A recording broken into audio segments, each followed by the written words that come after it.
आता सगळ्यात महत्त्वाचा प्रश्न आहे, हा व्यवसाय खरंच परवडतो का? एवढे इन्व्हेस्टमेंट केले त्यानुसार.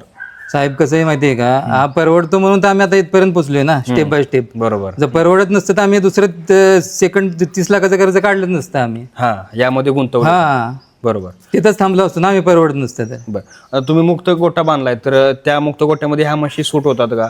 ती आयडिया कशी आली आणि मुक्त गोठ्याचे फायदे काय काय जाणवले? नाही, मी असं महाराष्ट्रामध्ये आपल्या बऱ्याच गोट्यांना व्हिजिट दिली आणि हरियाणामध्ये पण बघितले.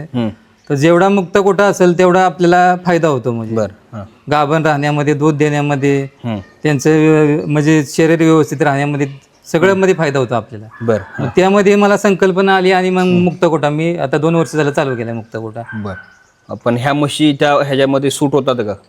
हा, मस्त एकदम सूट होतात. तब्येत वगैरे मशीनची चांगली राहते. मारत वगैरे वगैरे, नाही हा. एकमेकाला काय? नाही ना, अजिबात मारत नाहीत. म्हणजे हा, गायीसारखं ते सेट होतं मला. हो. बरं, त्यामुळे फायदा काय काय जाणवला मग? मुक्त गोठ्याचा फायदा काय? गाभण टायमिंग मध्ये राहतात, दुधामध्ये वाढ होते आणि त्यांची शरीर यष्टी चांगली राहते. बरं. चारा जास्त खातात. चारा जास्त खातात, पाणी जास्त पितात. ज्या वेळेस पाहिजे त्यावेळेस त्यांनी 24 तास पाणी अवेलेबल असतं आपल्या. ओके. बरं, आता मुक्त गोठ्याचा हा झाला विषय.